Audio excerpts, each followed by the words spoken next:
They call their civilization Bund Freie Deutschen Welten, the Federation of Free German Worlds. And basically, it's they're free of the Vatican, the Jesuits, and the bankers. If you look through history, you will find that from their first interaction with the Romans about 300 BC, that they have had nothing but crap out of Rome ever since. My view of the Germans is they just wanted to get away from all of it and have their own place in peace. And the only way they could do that was to make a deal with the Draco, and the Draco are using them as military force. So they have military people who are doing their duty for the Draco Empire in exchange for planets that they can have their own colonies on. And since every square inch of space is already owned by someone, you either negotiate a lease, which they did, or you go to war and take it, which is what they did on Mars. Those are the only two options open to you. So that makes things make a little more sense. It's not like there's free space out there and you can just do what you want. The idea of property rights is ancient. Well, the Germans had acquired technology from more than one race, and they are excellent engineers, and so they had combined this technology in ways that the other races had not counted on. In the program I was in, they referred to going into space as ins der Nacht, into the night. So it was a poetic name of Night Fleet, and it's plural because they have more than one fleet. My experience is that they are just humans from Earth, from a German culture, who have set up shop off-world. And they are trying to live their lives in peace. And one of the conditions of renting where their colony is that they have to serve the greater empire, which is run by the Draco. They have to serve in the military. And that's what Nachtwaffen is their German military that is serving to pay the rent. Now, this is not very far-fetched from total German culture to begin with. Before Germany united, how many of those little tribal areas were already using their sons as mercenaries to get enough money to buy food because they couldn't grow enough food in their own little country? So this is just a continuation of that same theme of they're selling military prowess in exchange for survival. Once you're out in space, black uniforms are almost exclusively Nachtwaffen. They also have black ships, and the combination is why Solar Warden calls them Dark Fleet. They're not any more evil than anybody else out there. They're just the Germans instead of the Americans. Supposedly enemies on Earth become fast friends when they're out there, and then after a while their agendas start showing. So you go out there, you build colonies together, and then suddenly the World War II issue shows back up. And so the Germans do not trust the Americans at all. And when you're in any German social structure, the Germans maintain control, and Americans are only allowed to rise so high. So Americans are not allowed to be above the rank of captain. Now, I've been as high as commander and gotten in trouble and ended up back at first lieutenant. From the German point of view, the Americans went into space and are trying to continue World War II. And they're very unhappy about it. And because of that, the Germans only allow their top officers to be at least a quarter German. They're not allowing Americans raised on Earth to be officers. Okay, because sorry. I was raised on Mars first, I'm allowed to be an officer. When you're raised as that, you are it. Okay, my genetics, I'm British mix, and my father's family were royals, and my mother's family was also British mix, French Canadian, and Jewish. So I have no German in me. So I was taken. I was treated like shit by the Americans at Langley. I was treated worse at Montauk. And then I was turned over to these German people who treated me on the same level that they treated their own children. Okay, you can call it Stockholm Syndrome if you want, but I have lived 91 60 and backs with the German people. I'm 65 on Earth. So I have spent a lot more time with them as one of them than I have here. So yeah, I do come from a perspective of I understand where they're coming from. Humor is a function of intelligence. Humor is a great part of what the Germans do. They have a system where you are always in competition with one other person, sometimes two or three other people. And it's about efficiency. And you'll get a reward if you're the best in your team. You won't get a punishment if you're not. But the rewards can be pretty nice, especially for the slave labor people.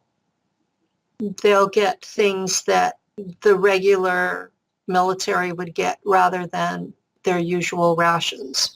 And they might get a new pair of boots. They might get something that's really nice if they're doing a particularly good job. So it's for motivation. It's not all about punishment. I tend to get punished because I cop an attitude. I get tired of being called a miscavert.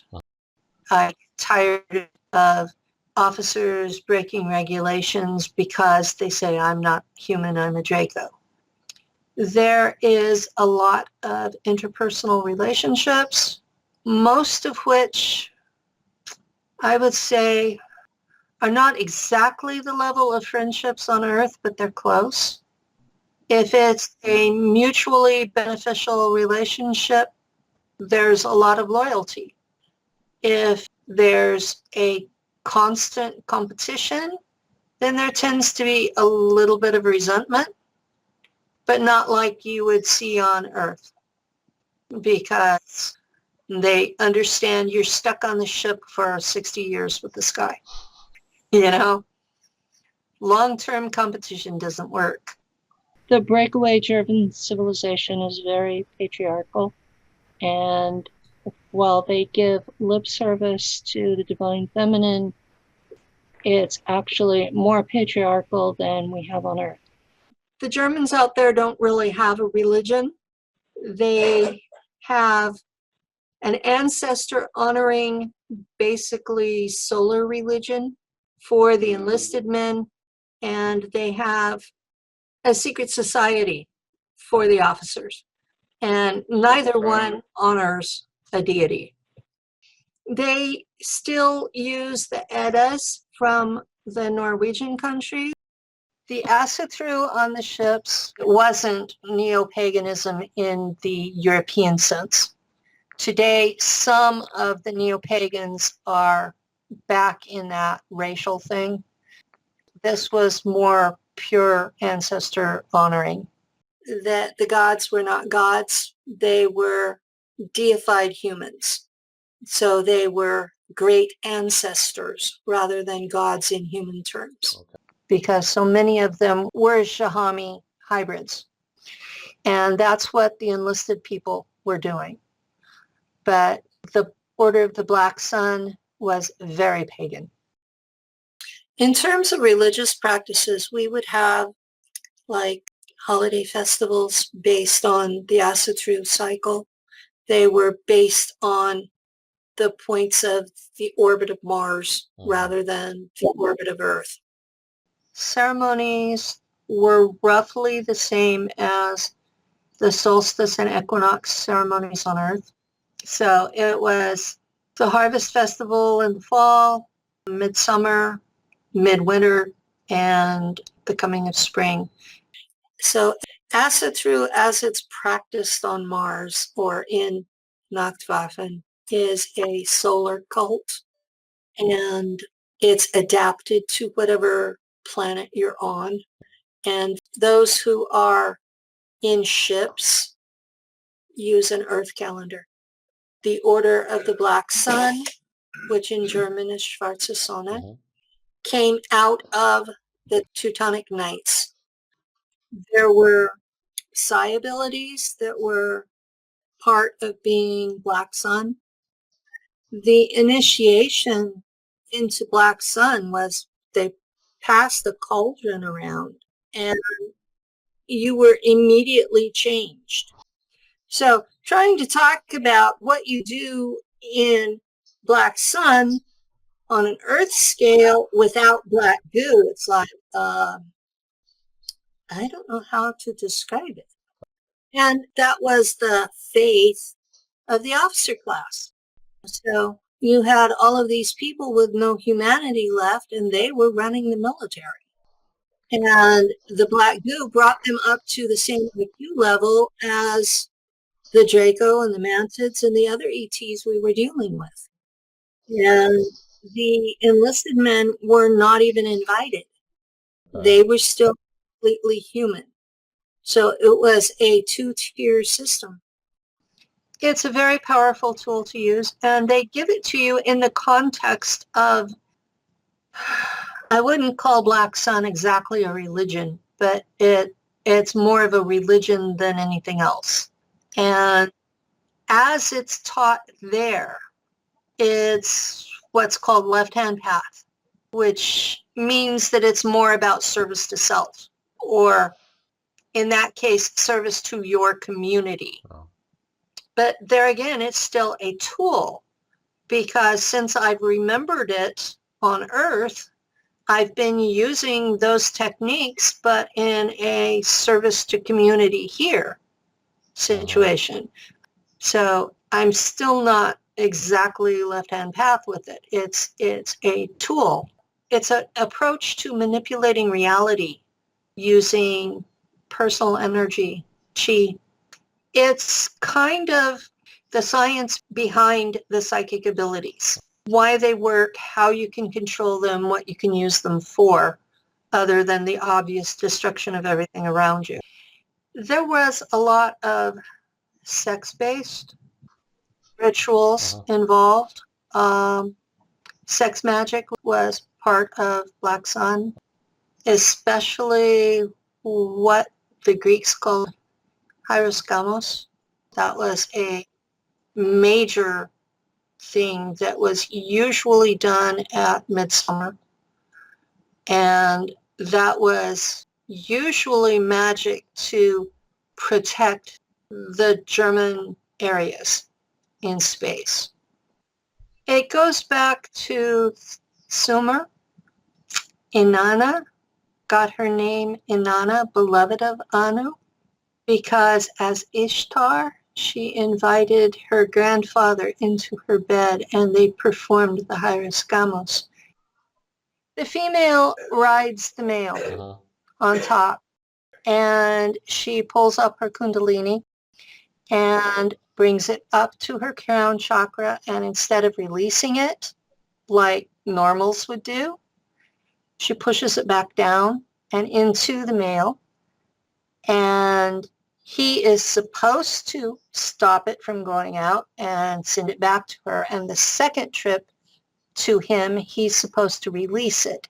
And the energy is supposed to bless the city that they are in. In this case, they were using the energy to bless the ship and the German culture. If you did it right, everybody was usually pretty happy. There was a change you could feel.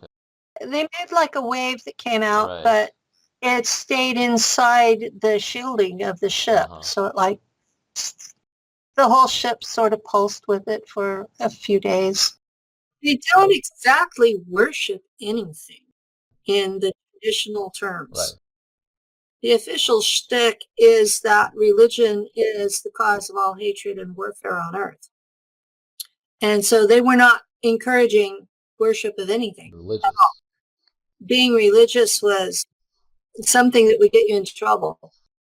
But it's all based on the Tula Society and the Veil. And it's, okay, for people who don't know, I'll start with the basics. There is no God at all. Anywhere. There's no one to answer to. You're completely on your own, what you choose. That when you die, eventually, that you will reincarnate at the level that you died at. That because all life is predatory at an energetic level, it's okay to feed off others. Whether it's humanity feeding off of other races, or officers feeding off of enlisted, or Nachtwaffen feeding off slaves, that this is just the way that things are. Everything is predatory. And if you're not the top predator, then you're going to be fed on. And we're not immortal. So the longer you're going to survive has to do with whether you're feeding or being fed on. And that is their core philosophy.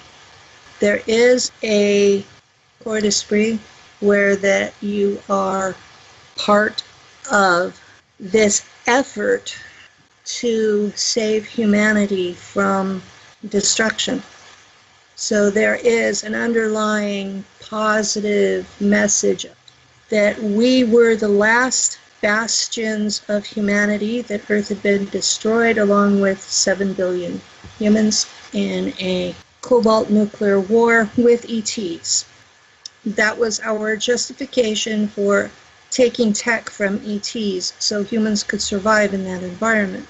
And that the colonies were where humanity was going to survive.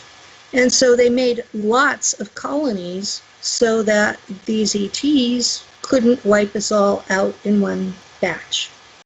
People also think that this is a linear thing, that Germans have only been there since the 1940s and it can only be so many people there. Well, when the Germans in Antarctica set up their contract with the Americans, they wanted 150,000 Americans every year, and they were hoping those Americans would become colonists to help with the genetic diversity. So the CIA shot us up with Draco DNA, which made us unsuitable. I was shot up before I was born. My mother was abducted for this, and this is why the CIA thinks they own me.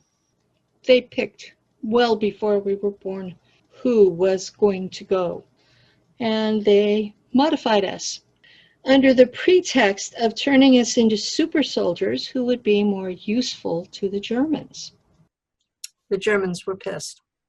Here you think you're working out a deal that's good for everybody, and find out that not only has the CIA completely mind fractured these people and trained them to actually betray you, but they've also shot them up with Draco DNA under the excuse that it made it where we could live around the Draco where they can't.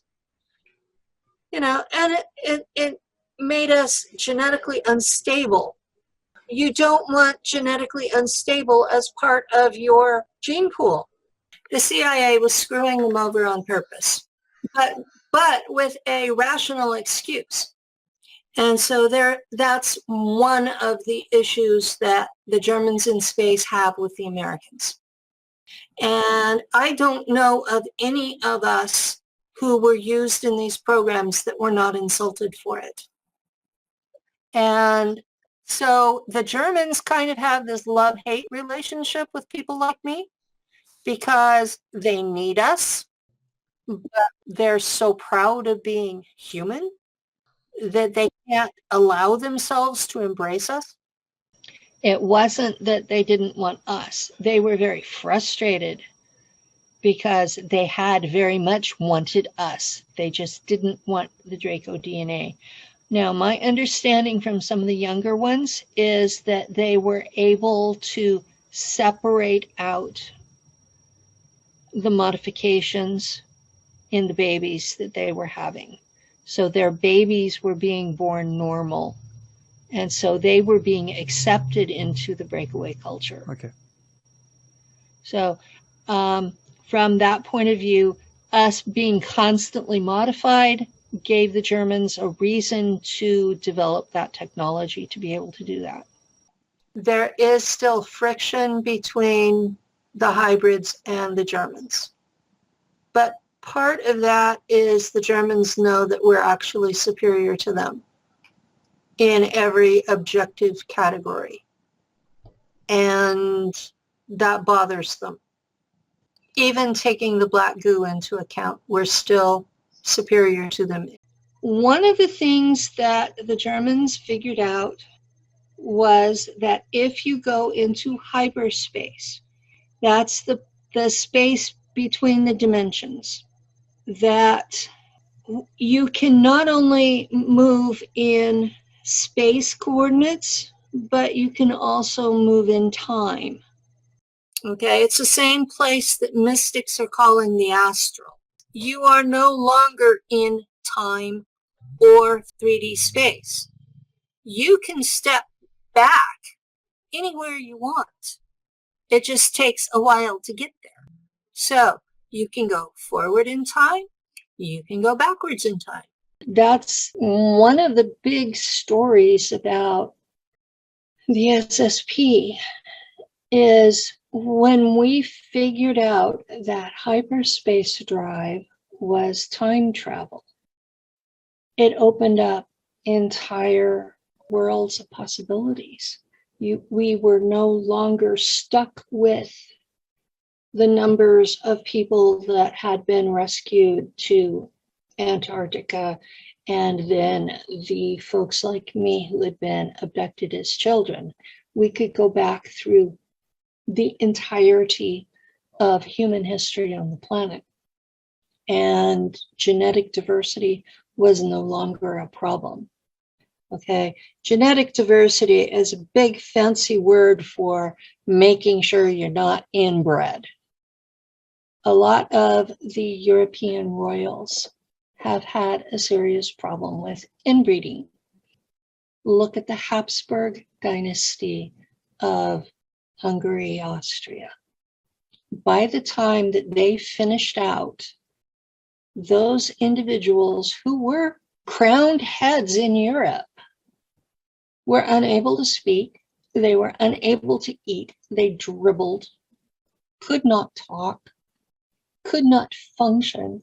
They had the mental abilities of not even a 2-year-old. And their lower jaw was so much bigger than the rest of their face that they could not eat. They had to have liquid food dribbled into their mouths. That's what inbreeding does. So, wanting to keep their people from being inbred was a serious concern.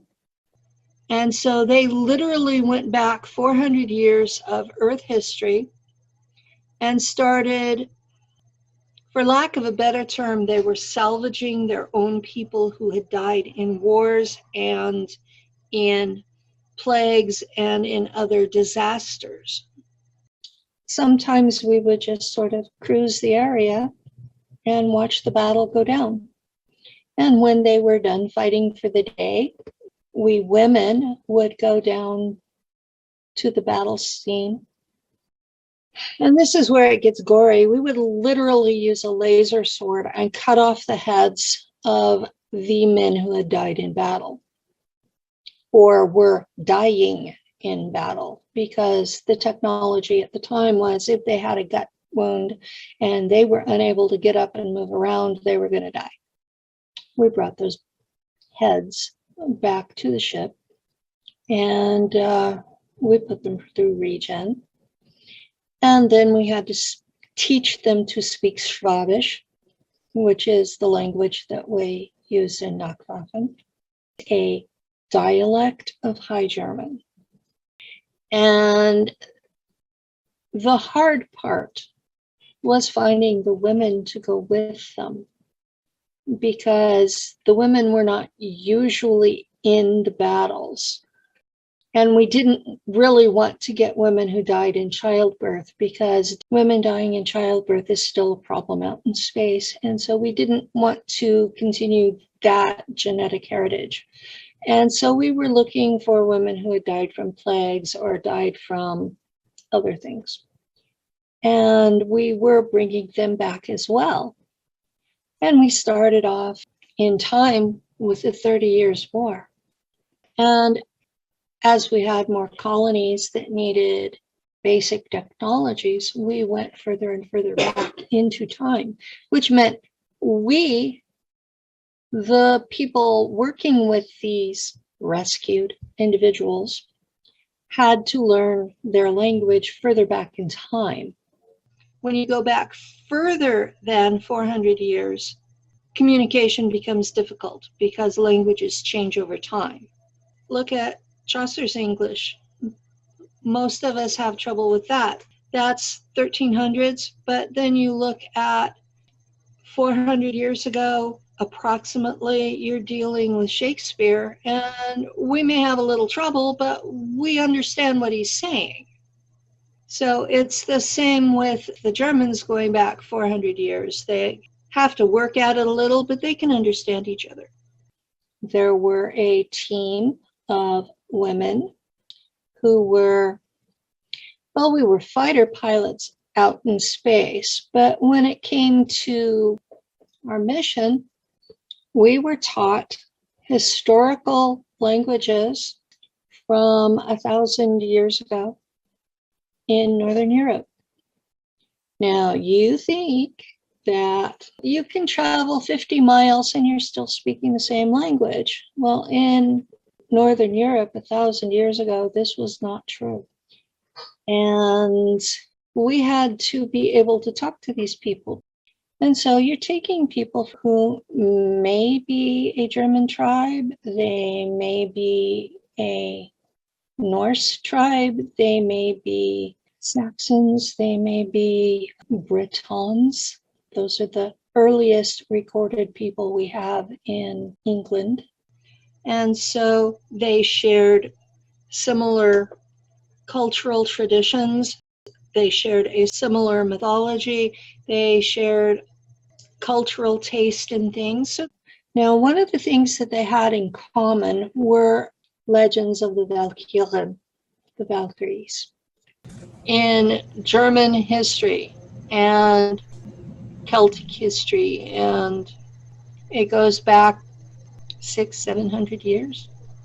You have the legends of Valkyrie or Morrigan, were women, warriors, spirits who would appear at a battle site in gold armor, and they would cut the heads off of the men who were dying valiantly in battle.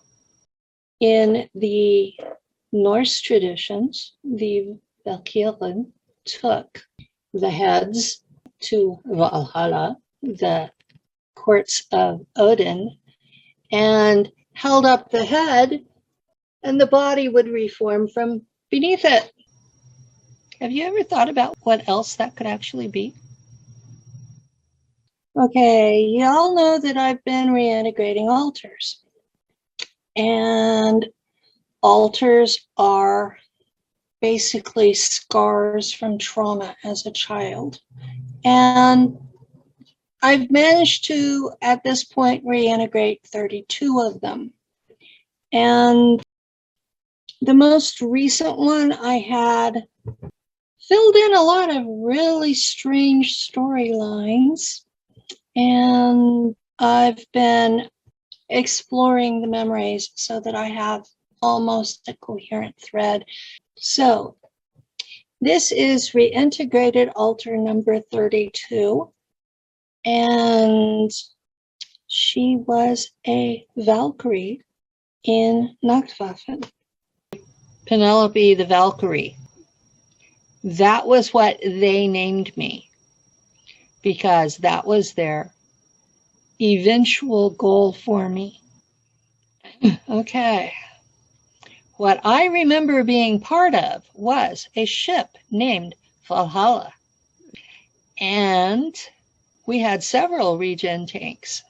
So we would time travel back before the industrial era and get Northern European people who were dying because them turning up missing would not affect the timeline. She's a Valkyrie, a real one. Okay. What I wore was the smart suit. In a smart suit, you are protected from the elements. If you're hit with a spear, it usually will bounce off. You're protected from lasers and energy weapons, and you don't have to eat or drink while you're in it. So we had a black basic bodysuit that took care of our needs. And over that, we had gold armor, because the legend said that the Valkyrie wore gold armor.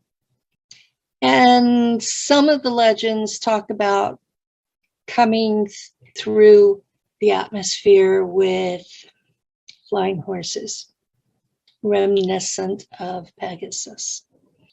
Now, we did have ships, small ones, shuttles, that we would paint a Pegasus on the side, because we thought we were mimicking the legend. So you had to get it right. Turns out we were the cause of the legend. And I would go in, I would use my laser sword, cut off their heads, collect them up, as many as I could carry, and then transport back to the ship. The Germans had to find genetic diversity somehow. And the most efficient way to do that is to just take their heads, because you decapitate them with the laser and you don't have blood all over, but you have their head. You take it, you put it in a regen tank, and it regrows the rest of the person back with full memory. Yeah, scary stuff, especially when you figure out that they're actually people from today's German military in space. These were German soldiers, female, women like me. Our ship's captain was not named Odin, but he played that role dealing with these folks. And we brought them up to a level where they could understand us. They understood they were in a ship, and they understood what was to be expected of them, because we were looking for below ground working up colonists who were not dependent on modern plumbing, modern electricity, modern technologies. Now, these people do have technologies. They're just not what we're used to. So they were going back into their own history, stayed in that 400-year time zone, and started setting up colonies. So you have colonies that are 400 years old now. So when people think that the aristocracy escaped from Germany in the 1930s, but you had 400 years prior to that, well, in 400 years, you can get a lot of people, especially since they weren't poisoning their own people like we are here. Because we're short-sighted and foolish, and we want to keep our masses ignorant and controlled. Okay, all the poisons are in place to control our population because they consider we breed too fast. But that's a side effect of having a short lifespan. Survival is about breeding fast. It's not about longer lifespan. So if they took away all the control mechanisms, we would have to maintain a much higher level of technology because there would be too many people on the planet. We would have to spread out into space. Now, we've already spread out into space. We have trillions of Germans in colonies in space. And they were trading their military skills to the Draco to have the leases on these colonies. And in the process, there were certain technologies that were given to them to make it where they were more efficient at that. And the Germans are excellent engineers, and they educate their people, all their people. They do not treat the working class like fools. You may be target and educated for what they're pretty sure you're going to be good at, so that whenever that you get put into the job, you know what you're doing and you enjoy it. But you still get the classics, you still get the ancient history, you still get philosophy, you still get art, you still get music, even if you're going to be a welder. The group, the Federation of Free German States, or worlds, was trying to create colonies on bare rock planets. No running water. They had to use caverns to live in. And they were establishing this from literally below ground level and working up. And the folks in their already established colonies were pretty much too civilized, too dependent on technology to be able to do this.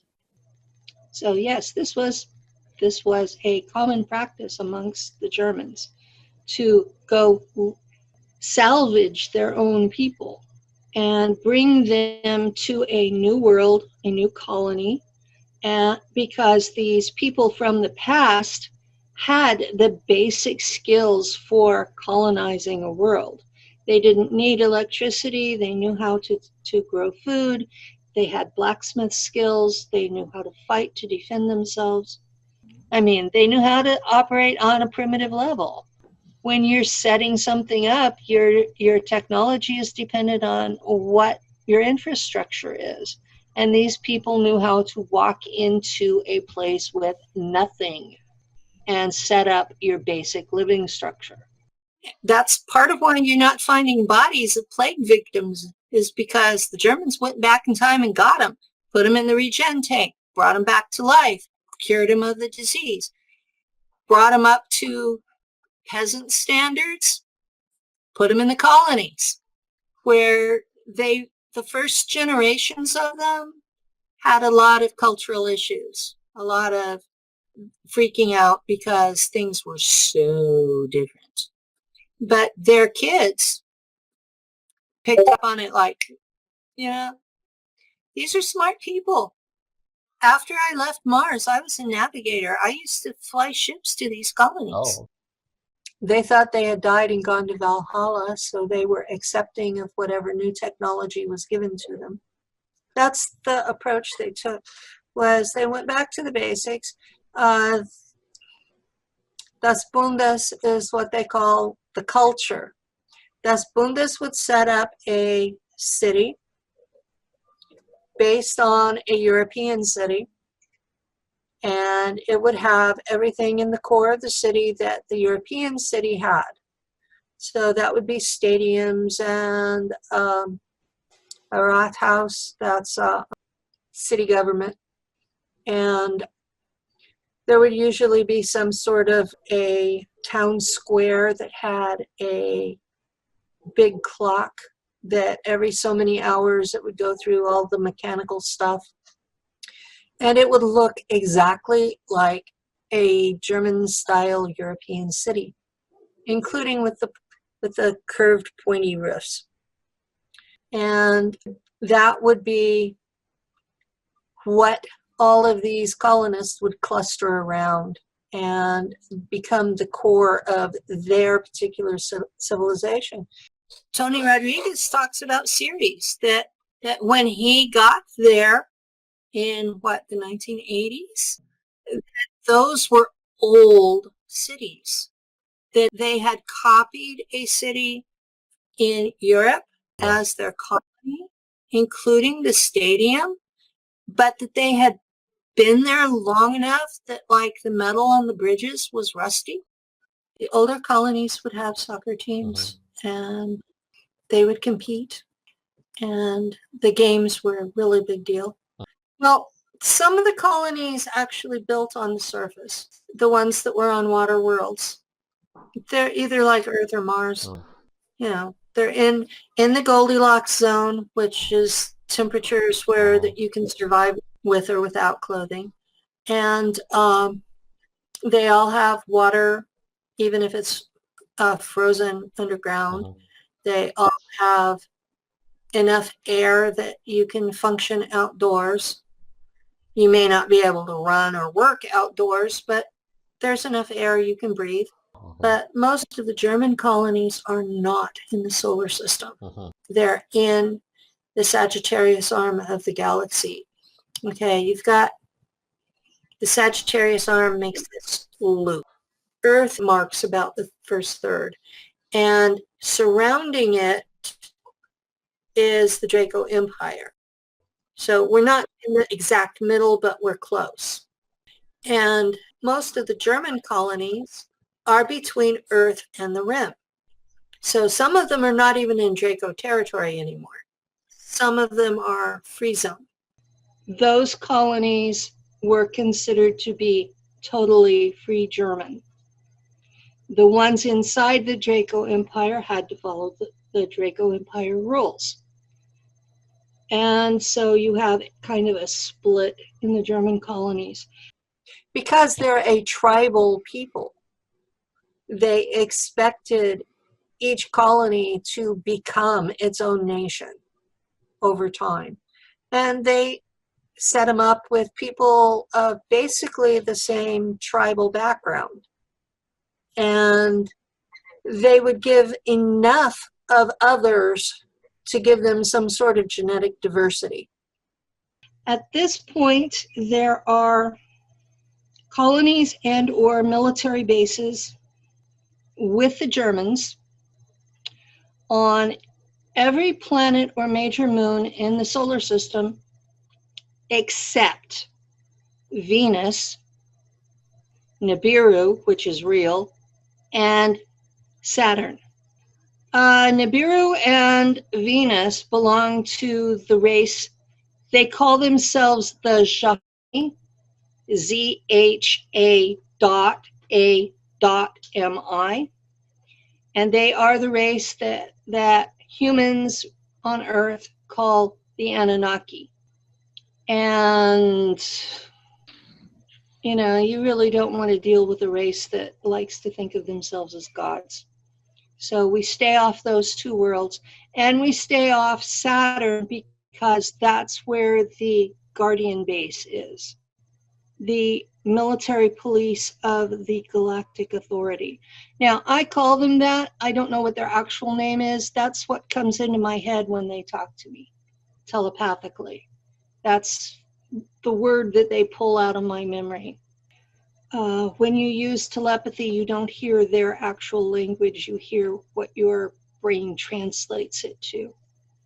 So I don't know what their real name is. I know that they're a very ancient group, and the Guardians are semi-independent. They work together in an alliance rather than one bossing the other. Things work differently out in space than most people here think they do. The solar system has been part of the Draco Empire for billions of years. So this is not a new thing. They had a small presence on Earth. They have never been in control of us.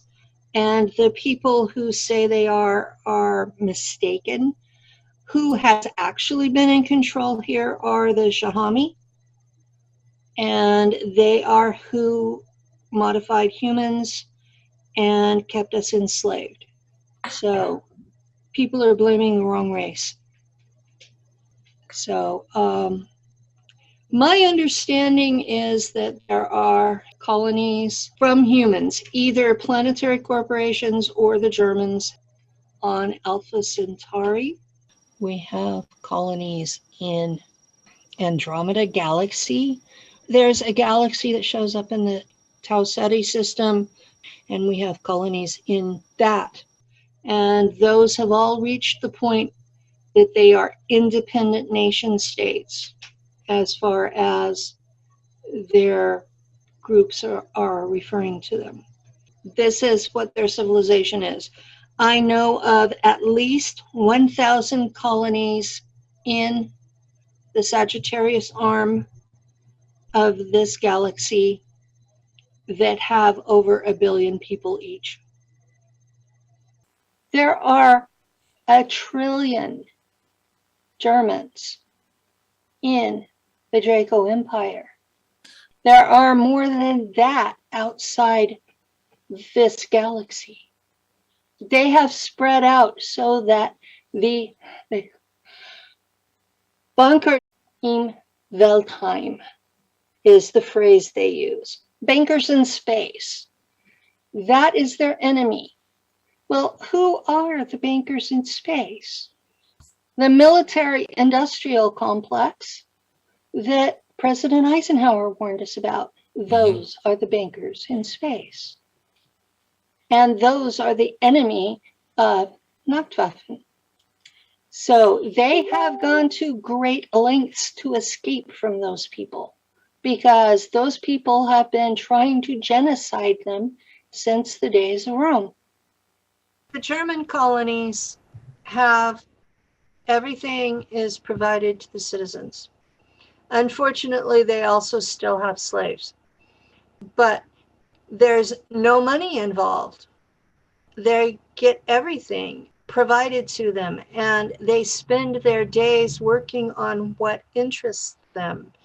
And there's no intellectual property. Everything is just shared. It's a completely different culture. The only problem is that they're still using slaves because they think of the cyborgs as simply machines, and they're not. They have a person inside. So other than that blind spot, they have an almost perfect world. Now, about the time that I left, so that would be 1990, there was a new capital for the German group. It was moved from Antarctica to Mars, and they called it Neue Berlin, or New Berlin. So that is the capital of the German group. So yeah, I've seen it. Some part of my subconscious knows where it is. Well, they based the core of it around what Berlin was like before all the bombing in World War II. The trains were maglev instead of regular trains. They had built rivers through. It's 90% underground. The top 10% is in a crater with a bubble to hold in the air and shielding over that. So you can't see it from space. If you don't know it's there, you can't get in. There is an underground spaceport, and there again, it's you have to contact and have them open the doors for you. It's probably the only place in all of it that I ever interacted with civilians. And they were well dressed, seemed happy. It's very clean. I didn't see any signs of poverty. Did notice a high number of cyborgs, basically acting like household servants. It was like every German family had one or two. And they thought of them as strictly machines. It was like they had totally forgotten that there was a person and a person's soul trapped inside it. They didn't even dress them. So the cyborgs were running around totally naked, and they were designed to be fully functional for sexual relations. The bodies were like in between a plastic and a metal, and they had like a rubber coating on the outside that was almost like skin. And no hair.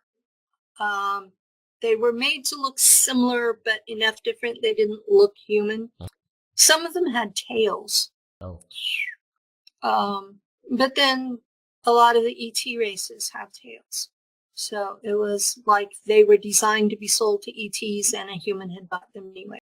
But we visited a lot of the American colonies. We visited a lot of the planetary corporations colonies. And they don't have the cyborgs so much except in the factories. Their population is basically poor. They've kept everybody poverty-stricken and basically enslaved. The civilian population is a lot like the movie Elysium. It's the civilians that were on the space station. That is describing what the German civilians are like. It's green and beautiful, and nobody's poor except slaves and the cyborgs. It looks like a paradise. It really does. And if you don't think about that the cyborgs are a person, or that the slave is a person, the slaves, even there, they were decently dressed. They had pants, shirts, shoes. They weren't naked. They weren't mistreated as far as I could tell. They did have the slave collar. And it was the assumption that you were a criminal if you were a slave. They kept the culture. So they still had the banners with the swastika. They still had the big clocks that would, the various robotics would come out at the hour and have some sort of a little show. You know, it was very, very European. It wasn't, if you came from Earth to that, you would go, where am I? Because it was very well done. They had put it all together really well. And city planning, and the homes were gorgeous, and there was space between them for gardens. And they weren't just food gardens like we do in America. They were like for beauty. They were not for survival. Not like Alice Prima had been, where we had all these gardens that were for food. This was classy.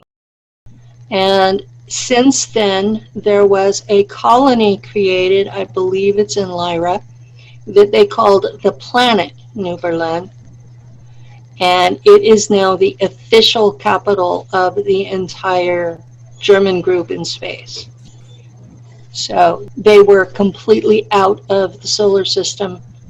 Yeah, well, they kept bases, but they were out. They were leaving. And there are a lot of joint efforts, programs. It's not so much about conquering and creating more territory. It's about worlds that are trying to get their freedom. Now, if you're a loyal subject on a loyal planet, the Draco take a tax, but otherwise they treat you pretty decently. But when you decide that you no longer want to pay that tax or serve in the military or do anything for them, then they can get pretty nasty. The reality that I lived with is that the Germans in space think they got a raw deal from the Draco. And they have been trying to separate themselves from them ever since, to varying degrees of success. The colonies that the Germans have in space are pretty much Draco free. The military still is hand in glove with the Draco. And that's a very big difference. The majority of the civilians are living quiet lives in beautiful homes, and their needs are provided for, and they're doing what their talents are. And some of them are pulled into service in the military. And some of them are not very happy about it. And others take great pride in that they're fulfilling the contract that allows their countrymen to be on that world and live in peace. The violence that people are seeing, that's the contract. It's not that the Germans are out being nasty. It's that they have a contract with the Draco to help them when they have a rebellion. In their own culture, they are often quite positive. They're building something out there. They're building a culture where they are free of the people who've been trying to genocide them for the last 2,000 years. And they're building a culture without that threat. The trouble is they've based it on enslaving cyborgs, which they don't even think of as humans because they're in a machine body. So every culture has a blind spot. America has forgotten that it's built on the blood of the Native Americans. That's our blind spot. We also have been erasing as much as possible our whole history of the slavery of the blacks and our mistreatment of the Hispanics. Every culture has something. The Germans are resisting losing cyborgs. Their cultural mentality is that those are just machines because the amount of actual brain tissue has been reduced in every generation of them. So it's down to the bare minimum to maintain enough consciousness to run the equipment. But at the same time, that is up against a galactic law that you can't have robots. There's a galactic law that prevents artificial intelligence being in a independent body. You cannot have a simple robot without a consciousness in it. And that's to stop the spread of black goo and related nanobot artificial intelligences. The galaxy has said we are not going to allow this to happen. Any world that is taken over by AI will be sterilized. So they're not going to allow it to spread. There is a belief that a cyborg is not a human, even though each cyborg contains a human brain and consciousness.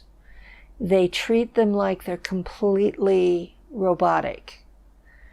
And the creation of these cyborgs is not volunteer. It's done to you. You are a victim of this. And that organic consciousness is necessary because most of the ET tech requires a consciousness to operate it. They have to put a consciousness in the robot for the robot to be able to use the tech. But then they treat the cyborg as though it's just a machine, and it's not. There's a person in there. And I know that firsthand because that was a different alter, and she is a Kruger asset, and she is a cyborg. and she has basic awareness, not much more than your average dog would have. All of her higher functions are AI, and she flies a ship. Basically, it looks like the space shuttles from Earth, and she just flies it back and forth between the Earth and Mars and transports troops, slaves, other cyborgs, just back and forth. I wake up piggybacking her at least once a week, so I know what she's doing. And if she had more human awareness, she would probably be miserable, because they work her 24/7. They think that a cyborg doesn't require sleep because it's a machine, and they treat them rudely. And it's like, well, my computer isn't working, let's smack it around a little. They're not kind to them, they don't treat them well, and I would not want to be one. I don't like that one of my alters is in one. And so you have a human soul trapped inside a machine, and the life expectancy of the machine is 600 years. Some of them are army, because there are at least 6 major interstellar wars going on that have been going on for millions of years. Others are becoming personal slaves. You know, you want somebody to attend to your every whim? Get a cyborg. They don't think of them as people or beings because they just have enough tissue and consciousness to run the tag. That's what they're using as cyborgs, but the average person on the street doesn't know it. They think they're robots. So, you know, can you really call them a criminal because they don't know? I mean, do you know how your cell phone works? Yeah. So, at the same time, I don't blame everybody in planetary corporations for what goes on with them either. Only the people that are actually involved and know and do it anyway. And most of the people that are manning the factories, they're slave labor.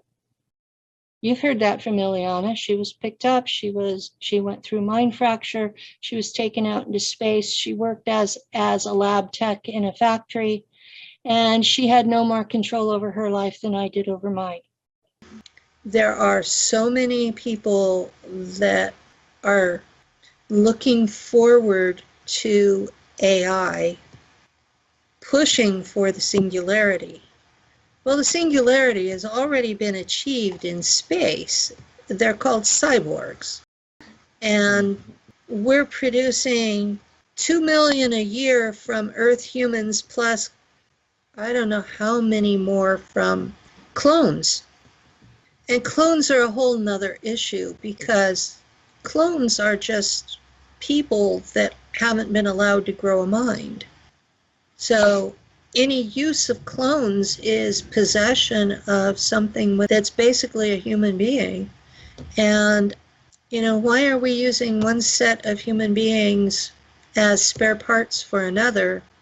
I mean, really, why do people think that's okay? That's one of the biggest problems. Well, I have a couple of issues with people in our SSP group because they think clones are soulless. They're not. They just haven't grown a mind. They think that cyborgs are just robots. They're not. They're a robot with a human inside it. You know, it's like, if you can't get the ethics of clones are human beings and that cyborgs are containing a human being and what's wrong with that, then you're no better than the people that are running Nachtwaffen or Schwarze Sonne. This is going to offend a lot of people, but if it's in a meat suit, it has a soul. Period. If it's a machine and it has a bit of a meat suit in it, it still has a soul. If it's a clone in a meat suit, it has its own soul, which is basically an artificial identical twin. If you have identical twins, which one doesn't have a soul? It's making a new person from your genetics. And that person will, if they give it time and education, it will have its own mind, its own soul, its own consciousness. Okay? It can be a bucket of goo, and it still has a soul. And there are things out there that do not look even like they should be alive because they might be a rock that's conscious. The thing that we look for out there, can it communicate with at least 500 words? We look for, can it defend its territory? When it looks in a mirror, does it understand that it's its own reflection, or does it think it's another one of its kind? That's how we define a person out there. The entire space program is based on slavery and human trafficking and turning humans into cyborgs and selling them to ETs. You have to understand the cyborg trade to understand humans being sold as food. Whenever they abduct humans from Earth to create cyborgs from them, all they use is a piece of brain about this big that contains your pineal. And the rest, they make into freeze-dried food to sell. The whole rest of the body. Because they don't waste anything. And they have a market for that. Everybody who's selling cyborgs, that would be planetary corporations, what Corey Good calls ICC. The Germans do. Solar Warden is doing it. They're just pretending that they're not. Both of the mercenary companies are doing this. Program Monarch. So that's basically what's financing the secret space programs is cyborgs. That is the number one thing that they sell. And what they are getting back in exchange is technology that the ETs consider to be toys, because we're a child race and they don't want to give us anything dangerous. I mean, look at Earth. You know, we have from a third to half the population kills baby girls just because they're not baby boys on a regular and ongoing basis. What are those people going to do with technology? I mean, I've been told that by ETs. We're not an unknown quantity. They've been watching us for a long time. They know exactly what stage we're at, that we have enough technology to be a threat to them. They thought what they were giving us was safe, that we couldn't do harm with it, and found out, oh shit, they can. It was a shock to the ET races what we have done with their bits and pieces. Following cyborgs is engineering, like ships, like repairing ships, maintenance. We're near a major portal that they have to go through to go to another part of space. And we've gotten a reputation for good engineering. So a lot of folks will come out of the portal, they'll have something wrong with their ship, and they'll stop by one of the stations to have it fixed. We're creative. That's actually true. We think outside the box because each race has its own technology that they've been using literally millions of years with no changes. It works, why change it? And we'll get bits and pieces of it in trade. And what we've been doing with these bits and pieces from different cultures is mixing them in ways that they didn't even think were possible and coming up with a totally different technology. And they're like, how the hell did they come up with that? And that's what the rest of the galaxy is looking at and going, what the hell?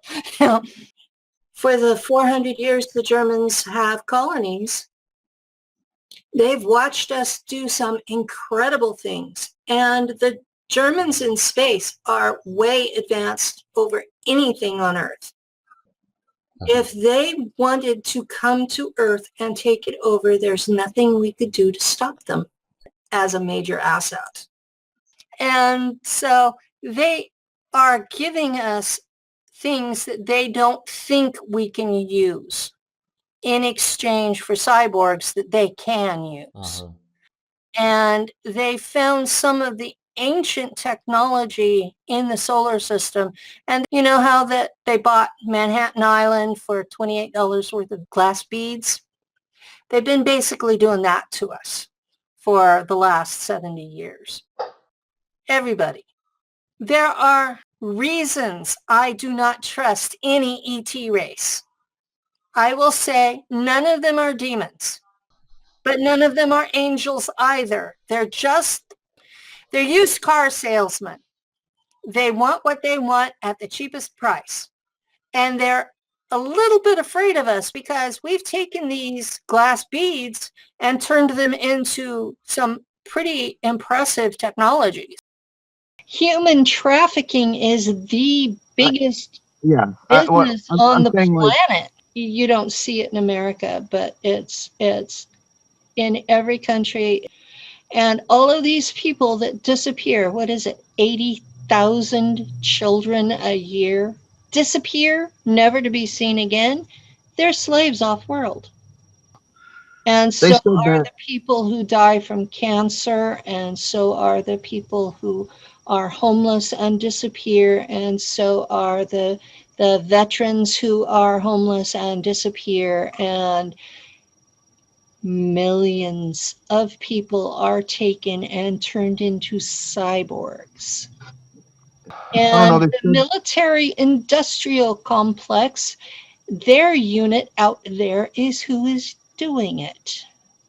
And a lot of the people that are used as slaves in space are on 20 and backs because they're in prison on Earth.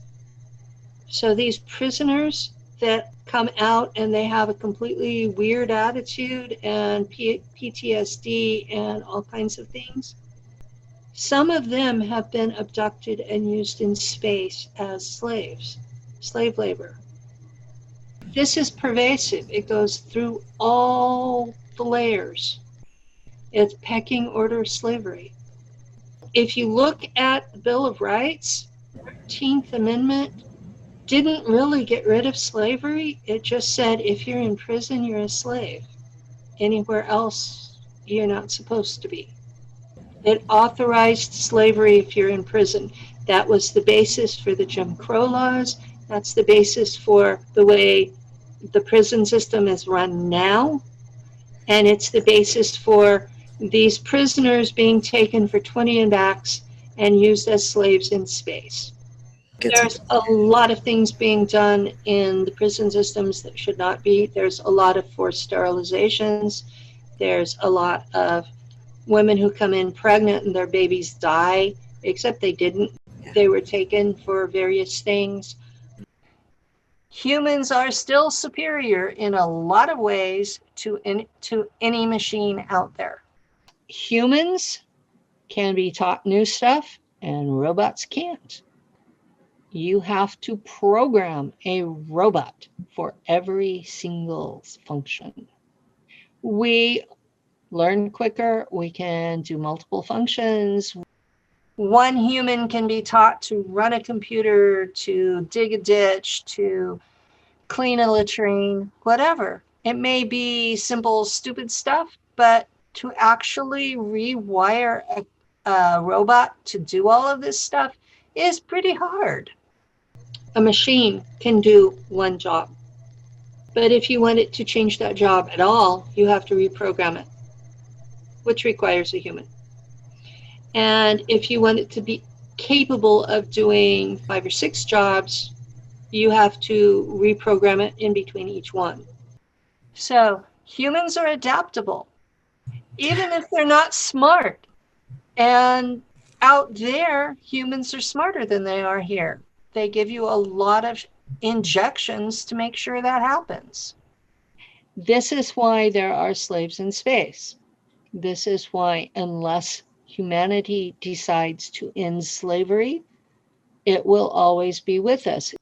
And it was, after that, it was, The whole reason for being public is because the human trafficking has to stop. And that's part of the problem that's been going on is the Germans have been pushing Black Goo, which is an AI. And so they're looking at, they have to give up the AI, they have to give up their cyborg slaves, they have to give up the actual slaves who are running the mines, and use their own people and pay them. Their people have gotten kind of spoiled. Most of them don't do any manual labor anymore. Most of the ground thumpers in Nachtwaffen are from Earth. The SSP people are de facto slaves. I mean, we're taken as children. We aren't given a chance to have informed consent. I was 4 when I was taken for this.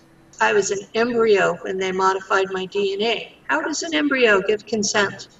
How does a 4-year-old sign for consent whenever in 1959 the age of consent was 21? You know, you're looking at all of this was based on complete illegality. Basically, you're kidnapping little kids and torturing them to create altars.